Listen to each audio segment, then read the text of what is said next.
é ou foi uma daquelas pessoas que faz muitas tarefas de casa naquelas escolas tradicionais de inglês e começou a ficar saturado com tanta sobrecarga de homework, onde você tinha que escrever textos com 150 linhas, 375 caracteres, tinha que fazer traduções e perdia o prazo, e aí você começou a ficar saturado e achou que aquela prática começou a te afastar do inglês. Então aquilo que começou como algo prazeroso, gostoso, começou a virar um fardo. Então você começou a se afastar do inglês e logo criou uma barreira, um obstáculo intransponível. Mas calma, porque hoje eu vou te ensinar duas práticas que, primeiro, são de graça e segundo, tomam poucos minutos do seu dia, mas podem melhorar o seu nível de inglês exponencialmente, com coisas assim que aparentemente são ridículas, mas que fazem verdadeiramente o nosso vocabulário aumentar bastante, a nossa pronúncia ficar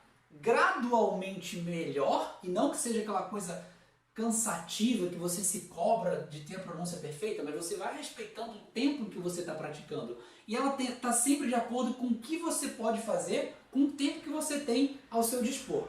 Então a primeira prática é a prática da autoentrevista. Autoentrevista, exatamente, nessa prática você vai usar o seu forte na língua inglesa. Qual é a área que você mais gosta de falar? Então se você for uma pessoa esportiva que gosta de falar sobre basquete ou futebol por muitos minutos e em português você consegue falar com naturalidade, a partir do momento que o seu vocabulário vai aumentando, a sua capacidade de falar sobre aquele assunto em inglês também aumenta.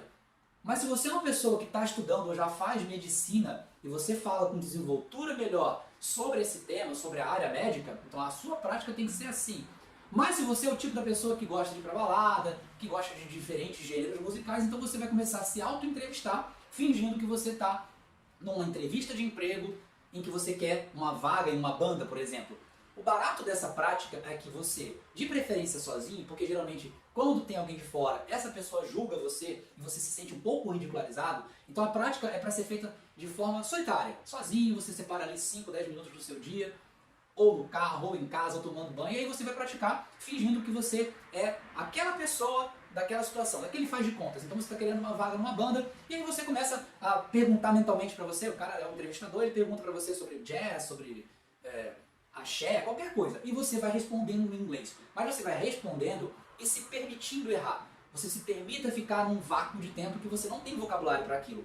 Então você não pode sair do inglês, não pode ir traduzindo as frases. Se permita errar, se permita ficar em silêncio, porque se você executar essa prática diariamente, você vai ver que a cada semana de prática, o seu lapso de palavras vai ficar menor, você vai preenchendo com palavras aquilo que você não conseguia inicialmente. Por quê? Porque primeiro, a gente é investigador, a gente quer saber as palavras que estão faltando pra gente. Então a gente não sabe falar alguma palavra, oh yes, I am going to the band, it's going to be... Aí você pensa, meu Deus, maravilhoso, eu não sei falar maravilhoso. Nesse momento, é recomendado que você use então um sinônimo, porque se você não sabe a palavra maravilhoso, você sabe a palavra bom. Como que você fala que é muito bom? Como que você intensifica? Very good. Então você fala, oh, it's very good. E depois que você terminar aquela prática, você vai lá no dicionário, você vai ver que muito bom, excelente, espetacular, pode ser awesome, pode ser amazing, incredible, você tem diversas formas. Então naturalmente o seu cérebro já vai associar aquilo e ele vai acrescentar aquela palavra na prática do outro dia. A mesma coisa que aquela pessoa que pratica medicina, está falando sobre uma cirurgia, I had a... cirurgia eu não sei. Tenta buscar um sinônimo, não pense em português. Terminou a prática, vai lá, você vai ver que cirurgia é surgery. Então no outro dia da outra prática você vai acrescentar ela ali. Então você vai alimentando como se fosse aquela massinha, aquela Play-Doh. Alimentando, alimentando, alimentando. Quando você menos esperar, nessa autoentrevista, que tem que ser com alguma coisa que você goste, porque a gente tem muita dificuldade de falar sobre um tema que a gente não domine. Mas isso acontece em português e em inglês.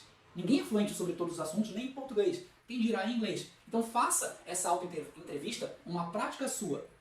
Um exercício, um comprometimento que você tem com o seu inglês. Porque ela é uma prática que pode parecer, será que isso funciona? Mas dá uma chance. Não vai custar dinheiro, vai custar alguns minutos. E você vai ver que semanalmente, mensalmente, o seu inglês vai estar melhorando muito mais. Porque você vai estar usando o tempo para essa prática de forma legal. E não com uma obrigação chata de entregar aquele papel escrito e aí tem aquela correção, perde ponto, ganha ponto. Também é voltada para quem tem pouco tempo ao seu dispor, diariamente, mas que também vai conseguir praticar o inglês de forma muito leve e tranquila. Então para quem gosta de filmes ou séries, que é a maioria das pessoas, você vai entrar no YouTube, e lá no YouTube você vai procurar algum filme que você queira ver. Entra lá em algum site que tenha trailers de filmes mais pra frente e cria uma curiosidade. Essa prática vai se dividir em 3 etapas. Na primeira etapa, você vai, por exemplo, definir um filme, o The Flash. Escolhe The Flash Trailer, colocou num site. Priorize um site que tenha aquele botãozinho que você acrescenta a legenda em inglês. Porque você vai ver, a primeira vez esse trailer, totalmente em inglês, sem nada.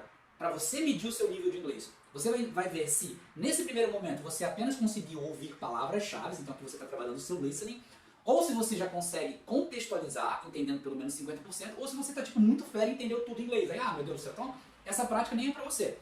Agora, se você está na maioria esmagadora da população que apenas vai conseguir ouvir palavras-chave ou contextualizar melhor, vá para a segunda etapa. Reveja esse trailer clicando naquele botãozinho de acrescentar legenda, ou se esse vídeo não estiver disponível, procura um vídeo legendado em inglês. Vídeo legendado em inglês é with subtitles, é isso que você vai colocar.